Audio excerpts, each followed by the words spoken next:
So it was a sad week in sports. We had two very tragic deaths in two different sports, respectively, as two different sports persons. So the first one was Will Smith, a Super Bowl winner, former New Orleans Saints NFL player, who was shot and killed. Apparently there was 8 shots fired. There's a lot more details coming out surrounding the case involved, and it was the suspected killer, Cardell Hayes, at the moment is within questioning, and they're finding out more details about the case. But new video footage actually was released, so take a look here. This shows the incidents from start to finish. We'll kind of get into what we think about it, and then we'll touch on the other tragic death which happened in the MMA. So as you can tell, as far as the details have emerged, it was a hit-and-run incident where Will Smith's Mercedes basically bumped into the back of the Hummer. Apparently they'd been trailing each other back and forth. I guess there was an altercation going on, and then Will Smith sped off in his Mercedes. He had his wife in the car with him. Cardell Hayes had a passenger with him as well.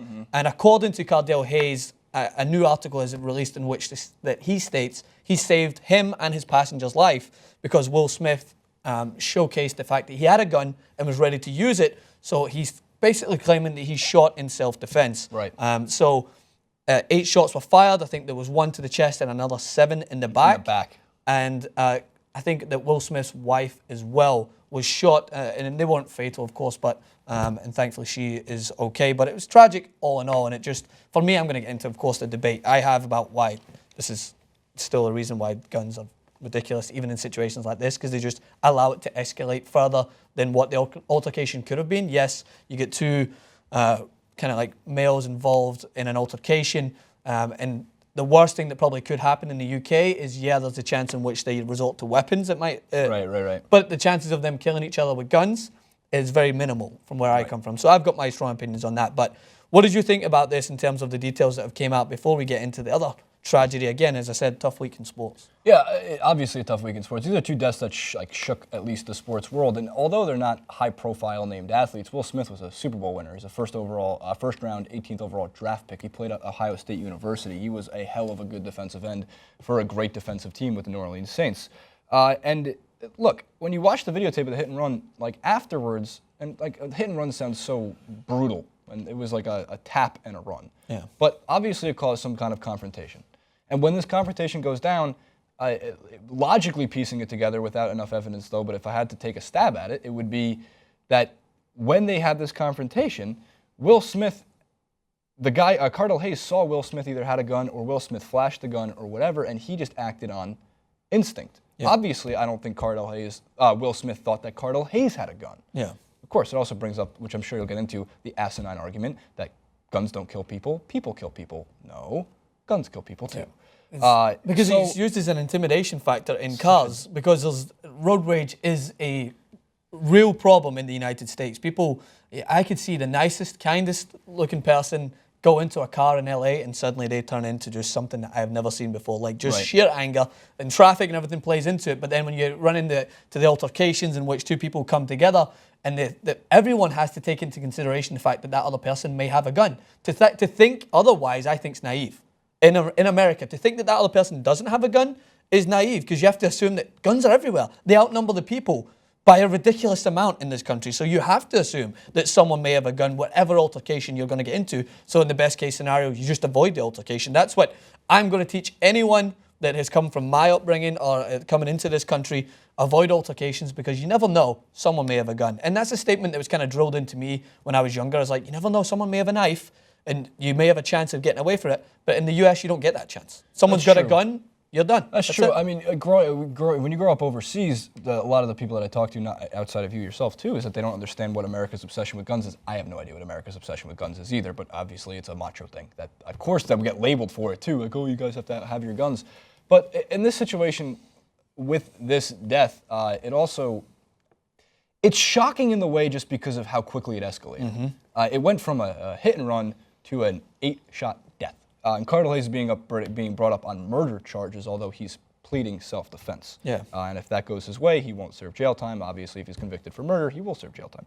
But the coroner's report, Jeffrey Rose said today that Smith was shot, as you mentioned before, 8 times in all, once in the chest and 7 times in the back. 1 bullet went through Smith's body. The other 7 were recovered from his body during the autopsy. But there was a fight in Ireland in which a Portuguese MMA fighter, Joao Carvalho, tragically died after he was fighting with Charlie Ward. Now, people may know of Charlie Ward's name as well. As you mentioned, not the most prominent names in the sport. Charlie Ward is a teammate of Conor McGregor, and this shook the MMA world. I mean, these guys put their life on the line all the time, and it often takes a case like this to bring to light that perhaps things have to be taken in order to regulate them. Well, that being said, that is something that Ireland's Minister of Sport, Michael Ring, is taken from this situation. So the details of the fight itself, here's a quote. So basically this is what Deadspin wrote on the fight. It's following the referee stoppage, Joao, who was representing Portuguese club Team Nobrega, was assessed by doctors and medical staff at the on-site medical office as per normal procedure. It was determined that he should be sent to hospital. In hospital, he received emergency treatment and transferred to ICU later that evening. Formal hospital medical reports and procedures are still being carried out. They go on and said, when the referee stopped the fight in the third round, our team doctors and medics looked after him as he was bleeding quite heavily from his nose. He was asked if he felt any pain or was suffering from any headaches, but it wasn't until after, I'm going to move through this quote swiftly, it wasn't until after the fight that he felt a lot of nausea, began to vomit. 5 minutes later, he was significantly worse and actually was taken into the ambulance. So the thing that there was two sides of this. Okay, so I'll get to the point on Michael Ring, who is the Ireland's Minister of Sport, saying that the sport has to be regulated more, specifically when fought in Ireland. So he wants further procedures taken to try and minimise this risk, whereas Conor McGregor has came out and basically his quote saying, it's easy for those on the outside to criticise our way of living, but for the millions of people around the world who have had their lives, their health, their fitness and their mental strength all changed for the better through combat, this is a truly bitter pill to swallow. We have lost one of us. Yeah. To me, it's heartbreaking anytime you see it in the UFC, MMA, any of the mixed martial arts community fights, and of course boxing, which crosses over. We didn't cover it, but Chris Eubank Jr. In that fight that happened too, which his opponent ended up in a coma for 7 days. Yeah. I love boxing. I love MMA. I love the UFC. This is the major downside to it. It is a dangerous sport. People have died fighting in all of these sports in the past. I would rather have a fight called controversially a TKO because the guy couldn't stand up and fight than see a guy get knocked in the head 6 times when he's on the ground. The worst case is maybe it was a botched job on the referee. You can have a rematch. The obvious huge downside is he can never fight again. He might not live again. Well, when you look at the Luke Rockhold fight with Chris Weidman, every single person that was watching that fight, whether it was ringside or whether you were watching it on television, you could tell that fight was allowed to go on at least one round further than what it should have.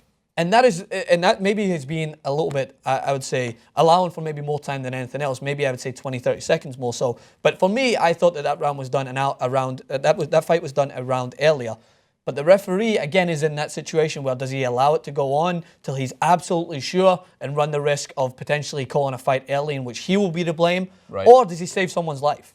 That's what it comes into, because it does come down to the fact whether the referee has to take into consideration the person's health first rather than the circumstances of him having to face some sort of adversity for calling a fight too early.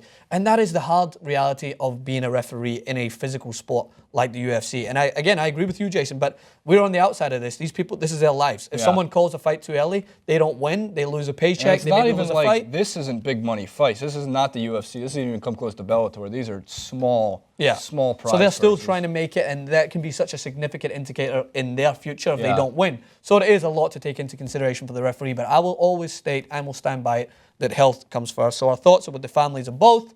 And make sure to let us know what you guys think in the comments section below about these two tragic stories in the world of sport. And basically hit Jason up, JasonRubin91, Twitter and Instagram.